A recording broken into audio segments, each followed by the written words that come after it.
Welcome back to my channel. I'm Angela and we are in the midst of a pantry challenge. I'm going to be making a dessert today because in my small pantry here off of the fridge, I've got this container of cookie butter, Biscoff cookie butter. And I would say there was really just a little bit taken out of it. It was pretty much a full container.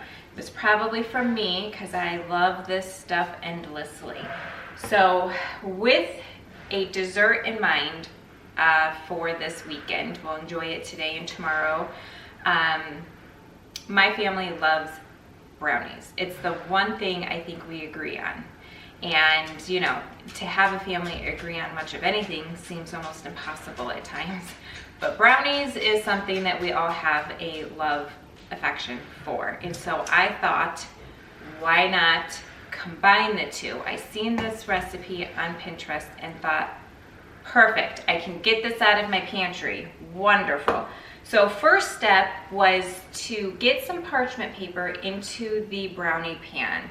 And then I think it says about 3/4 of a cup. I just sort of eyeballed it as I usually do. And then you're gonna smooth out the cookie butter onto that parchment paper, put it back into your pan and stick it into the freezer. And you pretty much want it to get it as solid as possible. It's been in there for probably about an hour. I just used the time to actually prep some dinner for later. So it's in the freezer. It's going to stay there actually until I'm done putting all of our ingredients together. I've got my oven set to 350 and I'm going to start with a 1/2 cup of brown sugar. You can use dark brown or light brown. I really only make one type of brown sugar, so that's just whether it calls for dark or not. That's pretty much what I use.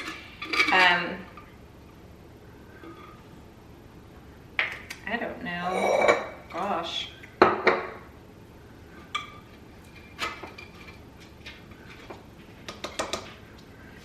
You guys ever seen the little owls? And well, I think they have teddy bears. This one happens to be an owl, and it is made of not ceramic, pottery. What is that called? And you soak it in water, and then you put it in your brown sugar container, and it's supposed to keep it moist, and it usually does, but did not this time. Okay, we need a 1/2 cup of brown sugar.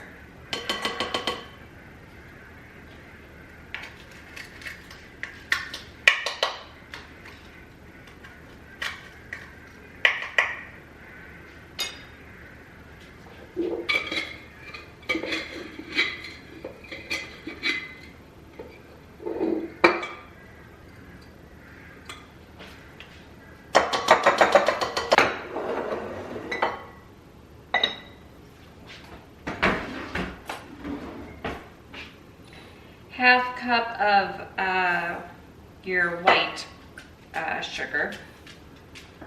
2 large eggs plus 1 egg yolk.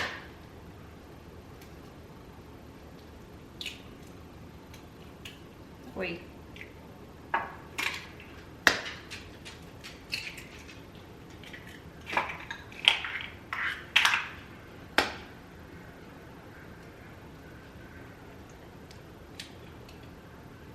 Oh, I'm doing it wrong. Ah!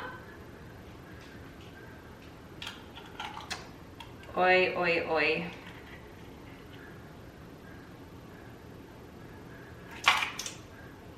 We're just gonna leave good enough alone over here. That is fine. Let's do 1 tablespoon of vanilla.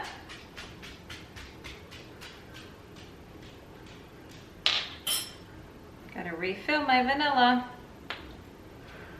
That's from a lot of baking over the holidays. All right, we're gonna get this creamed together. The oven is preheated. Here, we're gonna get 10 tablespoons of butter.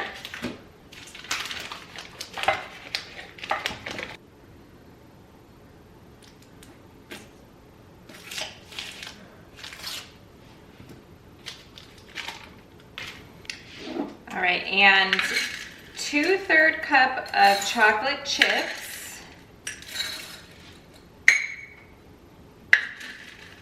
plus a 1/4 cup. We're gonna get that melted together.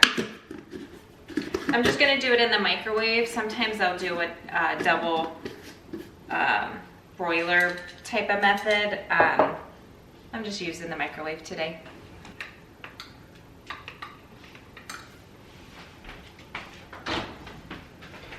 Okay, you want to get that nice and melted. Give it a really good stir.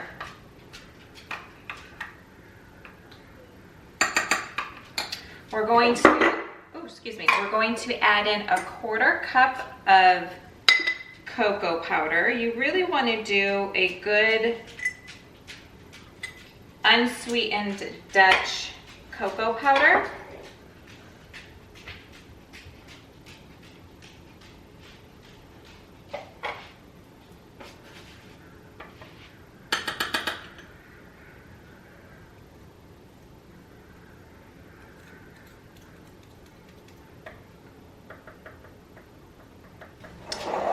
All right, so this should not be very hot. You do want it semi-cool before adding it here to the egg and sugar mixture. You don't want to compromise cooking any egg that's in there, but this is rather cool. We're going to add this to the egg and sugar mixture.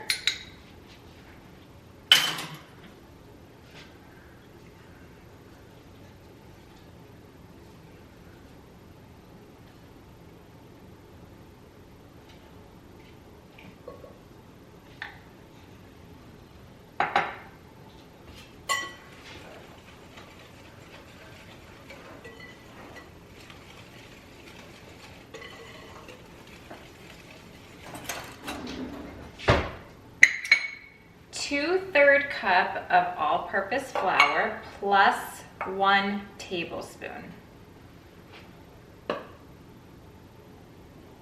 We're going to kind of just fold that in.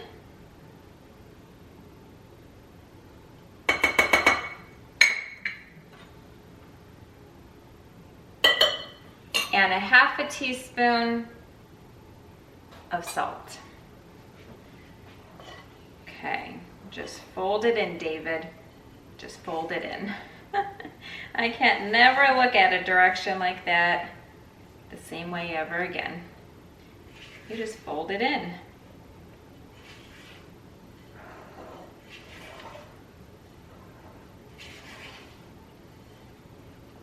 Okay, your brownie mixture should be somewhat thick. If you're familiar with like a cake mix from a box, that's going to be pretty smooth. It's going to run out of your bowl pretty fluidly. This should be thicker than that,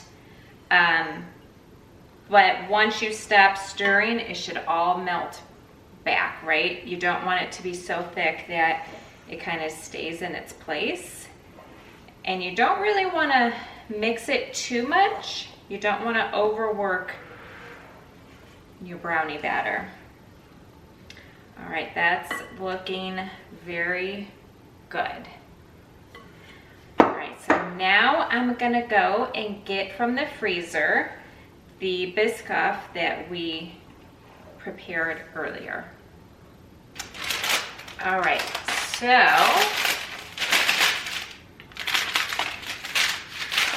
here it is. It probably could go a little bit longer, but we need to move on. So what we're gonna do now in our brownie pan, I put some new parchment paper in there. I'm gonna put 1/2 of this into my pan.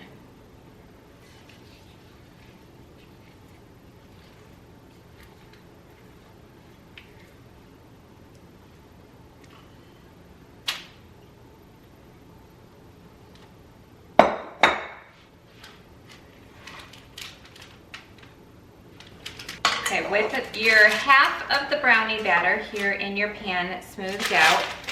Oh no, see, that did not, it pretty much became unfrozen right away.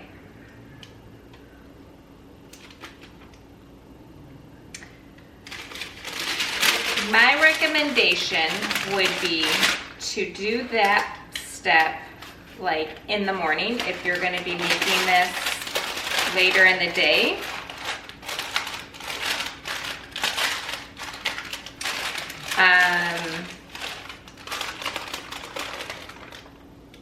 That didn't work. I thought maybe it would stick.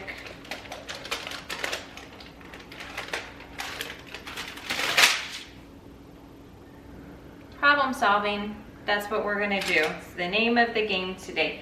So what you're supposed to do is be able to just peel it off and stick it right on top. And I probably could have very quickly straight from the freezer, but that quickly, it's very warm in my house today, but that quickly it pretty much just thawed. And so I'm just going to scrape it off and mix it around on here. No big deal.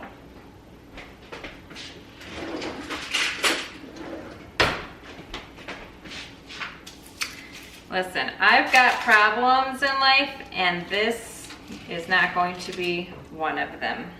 No, ma'am.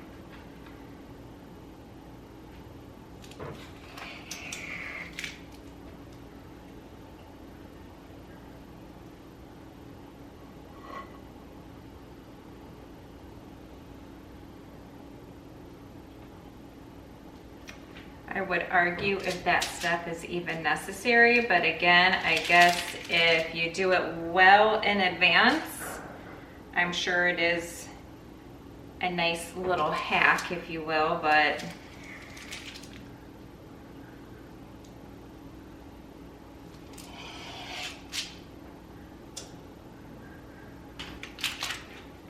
all right, now get that layer spread out.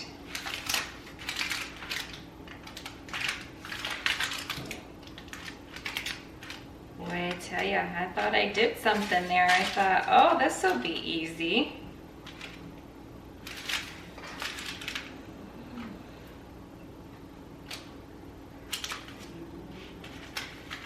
I feel like I'm forever humbled here in the kitchen.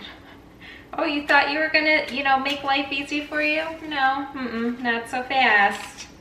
That's okay. I mean, this honestly is not even difficult, so again, may not even be a necessary step to take. Okay, so we pretty much have that good and spread out.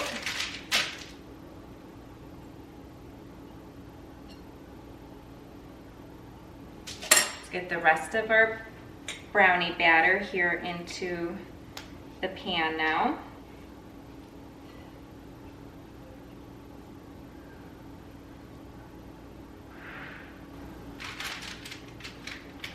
Okay, get that top brownie batter leveled out.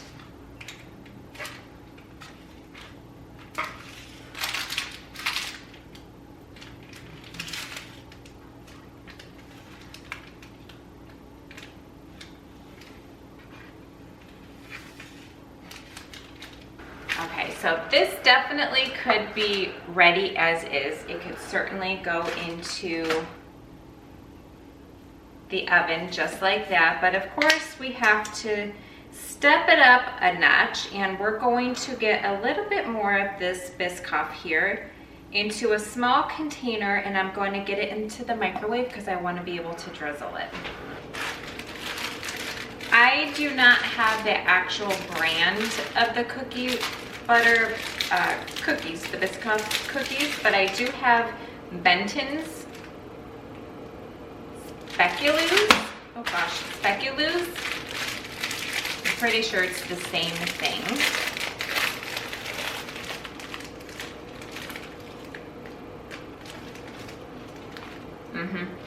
Yep, those are good.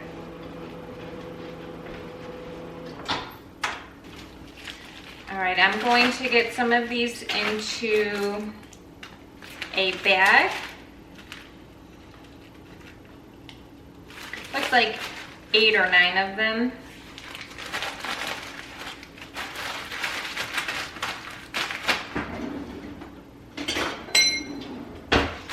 We're gonna get them crushed up a little bit, get our anger out here.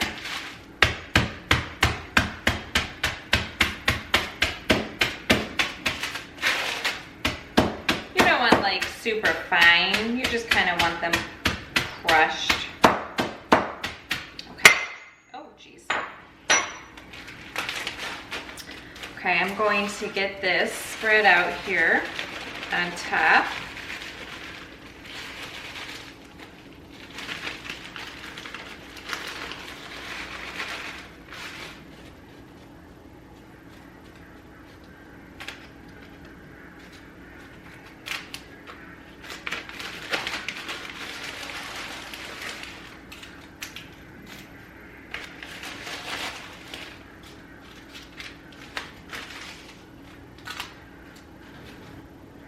Biscoff here, I'm just going to drizzle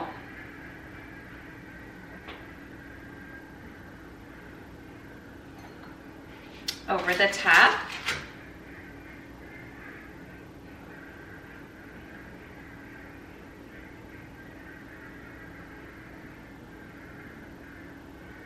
Almost looks like caramel.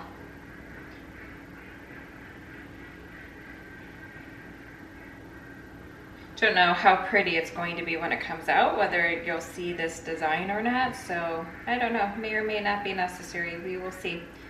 Okay, that's gonna go into the oven 350 for 30 to 40 minutes.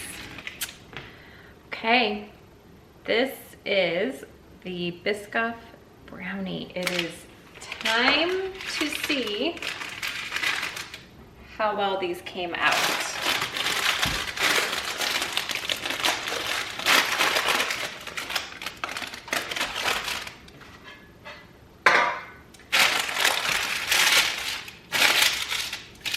They definitely smell like brownies.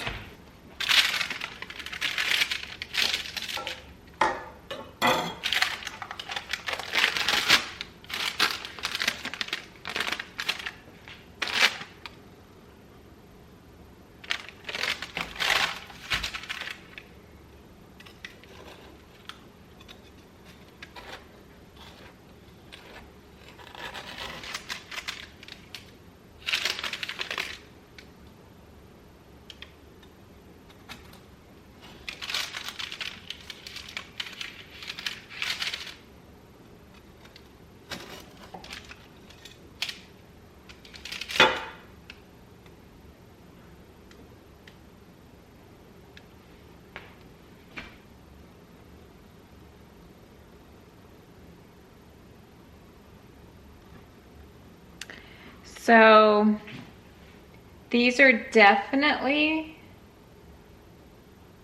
I guess more fudgy type of a brownie, not very cake-like.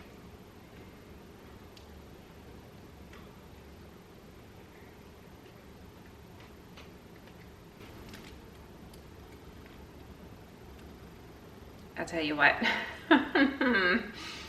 This is fantastic. Oh my gosh.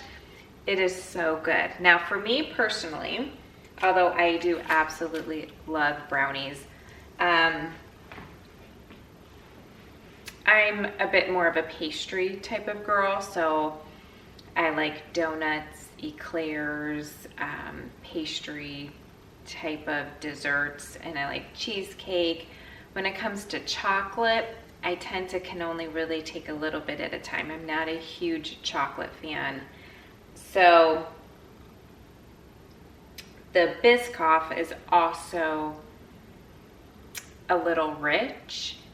So in my opinion, a small little square will be more than enough. But I know my family is going to devour these. Absolutely amazing. I wouldn't change a thing. I think if you want to see that middle layer of the Biscoff, definitely think and plan ahead to make sure that you can get that layer frozen, completely frozen. Have everything ready and prepped to where you go to your freezer and immediately set it down into your pan. Have that first layer in there and then drop it in and then move forward. But It's not that my family doesn't matter when it comes to presentation sometimes, you know, but it's just my family at the same time. They don't care if you can see that middle layer or not. I think if I were to serve this for a function, bring it as, you know, something, an offering to a friend's house or whatever, I would probably take that extra step just to have that extra ooh and ah, if you will. But doesn't matter. It tastes absolutely amazing. If you enjoy both of these types of treats, I suggest making this 100%. It was very easy. It really was. So that's it. We're gonna go and enjoy our dessert, and I'll see you the next time I'm in here cooking for my family.